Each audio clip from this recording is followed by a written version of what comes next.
Lepo pozdravljeni, dr. Matjaž Polak v imenu založbe Forum Media.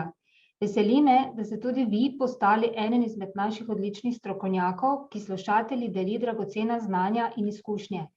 V lanskem letu novembra ste predavali na prvi izvedbi dvodnevnega izobraževalnega programa Menedžer vitkih logističnih procesov. Poslušali so vas zaposleni iz oddelkov nabave, logistike in skladiščenja ter zelo pohvalili vaše predavanje. Ta program zaradi interesa slušateljev ponovno izvajamo. Gospod Polak, dovolite, da vas malo predstavim. Doktorirali ste s področja kemijskih znanosti in magistrirali s področja ekonomskih znanosti. Bili ste med drugim na Kemijskem inštitutu član upravnega odbora in svetovalec direktorja za sodelovanje z gospodarstvom, vodja raziskovalnega laboratorija v podjetju Lek in tam ste zelo uspešno lansirali njihove proizvode po vsem svetu.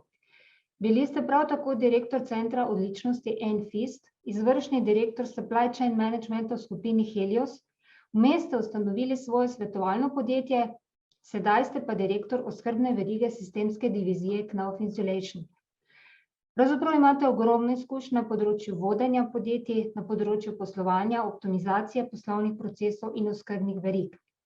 Kot izkušen menedžer, kaj bi vi dejali, za katero podjetje lahko danes rečemo, da ima optimizirane poslovne procese in kaj mora za to narediti? Hvala vam za vprašanje, ki je pravzaprav kar zahtevno in zahteva tudi kompleksen in večplasten odgovor. Saj obstaja namreč kar nekaj perspektiv, po katerih se lahko pogovarjamo o urejenih procesih, ne. Številka 1 je vsekakor perspektiva hitrosti, številka 2 je perspektiva učinkovitosti, ko gledamo, a je zdaj proces učinkovit in da teče tako, kot bi si mi želeli, brez nekih zastojev in premorov. Potem je perspektiva kontrole nad procesom, ko vedno gremo iz skrajnosti, kjer bi bilo vse avtomatizirano in nič povezano z ljudmi, pa do druge skrajnosti, kjer bi radi imeli vse pod kontrolo ljudi. Potem je perspektiva odločanja izven rutinskih meja, ki je tudi zelo pomemben parameter tukaj, ne, ker vedno pridemo v procesu do neke točke, ko se mora nekdo odločiti, a bomo šli po levi strani, ali bomo šli po desni, ali bomo šli naravnost. In tudi neke definicije, s tem povezane definicije odgovornosti in še bi lahko našteval, ne. Zdaj, če zelo na kratko odgovorim, bi bil optimiziran poslovni proces, proces, ki ga ljudje pravzaprav zelo dobro razumejo, se pravi, ljudje morajo vedeti, zakaj ta proces delajo in kako mora proces teči, da znajo rutinsko izvajati, se pravi, da znajo stvari narediti, tako rekoč, če jih zbudimo ponoči ob 2 zjutraj, da bojo izpeljali neko stvar, se pravi, da je glede potreb deležnikov, ki sodelujejo v procesu, ravno prav avtomatiziran oziroma digitaliziran, se pravi, da ni niti premalo, niti preveč, da so aktivnosti, ki jih v procesu izvajamo, zabeležene oziroma sledljive in da seveda izvajalci poznajo vzvode eskalacije oziroma, če stvari ne tečejo, komu naj pridejo po nasvet oziroma po odločitev, ne. Kako se pravzaprav lahko podjetje loti tega, je na nek način enostavno, po drugi strani pa zahtevno in tudi ponavadi potrebujemo za to kar nekaj časa. Vsekakor je treba podpisati proces, se pravi, proces, o katerem se pogovarjamo, ga je treba na nek način popisati, ga je treba pogledati iz vseh zornih kotov, ga na nek način izrisati, da ga vizualiziramo, da ga razumemo, da moramo preveriti, če ta vizualiziran način res v praksi poteka tako, kot mora.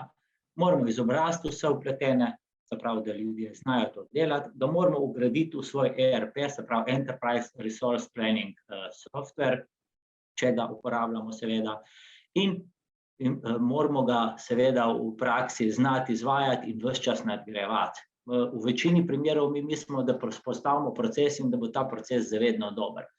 Živimo v tako dinamičnem poslovnem okolju, da je to vsekakor iluzija in je treba vse procese vedno znova prilagajati in izpopolnjevati. Hvala. Zakaj menite, da je pomembno danes, da ima podjetje dobro oskrbovalno verigo? Seveda, oskrbovalna veriga je v resnici zelo širok pojem, ne. Vsem noter lahko, odvisno od podjetja, kako se podjetje tega loti, spadajo funkcije od nabave do napovedi prodaje in proizvodnje, skladiščenja, logistike, ki jih seveda poznamo več vrst, vhodna, se pravi tisti, ki nam blago pripeljejo v podjetje, interne logistike in seveda izhodna, ko mi svoje izdelke vozimo k svojim kupcem. Lahko je v supply chainu oziroma v oskrbni verigi tudi planiranje proizvodnje, noter je vsekakor veliko komuniciranja s kupci, nadzor in upravljanje procesa od naročila do gotovine na računu, temu v angleščini pravimo order to cash process. Že z vsem tem sem povedal, da pravzaprav govorimo zelo o kompleksnih in vitalnih procesih znotraj podjetja, ki v veliki meri poleg kakovosti in rečemo temu inovativnosti izdelka pripomorejo k tem, da je v resnici podjetje lahko konkurenčno. Se pravi, če vse te procese peljemo usklajeno, optimizirano, seveda se vsakdo od nas strinja, da je oskrbna veriga res eden pomembnih dejavnikov v vsakem od podjetja. Zagotovo. Torej, predavali boste ponovno na ponovitvi izobraževalnega programa Menedžer vitkih logističnih procesov. Pa me zanima vaše mnenje, kaj je korist tega programa in kdo po vašem bi se ga zagotovo moral udeležiti? Koristi vsem, ki bi radi pridobili neko osnovno znanje na področju logistike ali pa mogoče malo na širše tudi oskrbne verige. Za tiste, ki so mogoče v logistiko samo priučeni, ker seveda vemo, da je veliko podjetij takih, ko ljudje pridejo, nimajo neke formalne izobrazbe in potem morajo logistične ali pa oskrbne procese kar nekako izvajati ali pa jim jih nekdo priuči. Kot tudi tisti, ki neko osnovno znanje že imajo, ki so pridobili neko formalno znanje, pa bi mogoče rabili kakšen svet, kako se v določenih primerih obnašati, kako pristopiti v določeni situaciji, kako kakšno stvar v resnici speljati. Tisto, kar je pomembno pri tem izobraževanju, da se pogovarjamo delno o teoriji, se pravi, delno popišemo teoretične zadeve, ki so za nekoga mogoče popolnoma novi, za nekoga je pa to nekaj, kar so slišali. Pogovarjamo se pa vsekakor potem o konkretnih problemih iz prakse.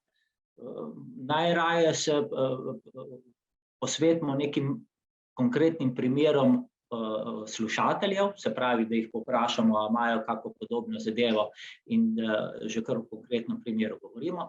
Seveda pa tudi mi vsi predavatelji iz svoje prakse poznamo veliko število konkretnih primerov in lahko tudi iz naše zgodovine oziroma izkušenj govorimo o nekih primerih, pa povemo tudi, kako smo jih izpeljali, ali pa kako nam mogoče kakšna stvar tudi v sami praksi ni uspela, pa kako se je na koncu končala. Se pravi, da na nek način zavijemo celo zgodbo v neko tako imenovano pripovedovanje zgodbe, ki je za slušatelje na koncu dosti bolj zanimivo kot neko suhoparno poslušanje teorije pa razlaganje dejstev.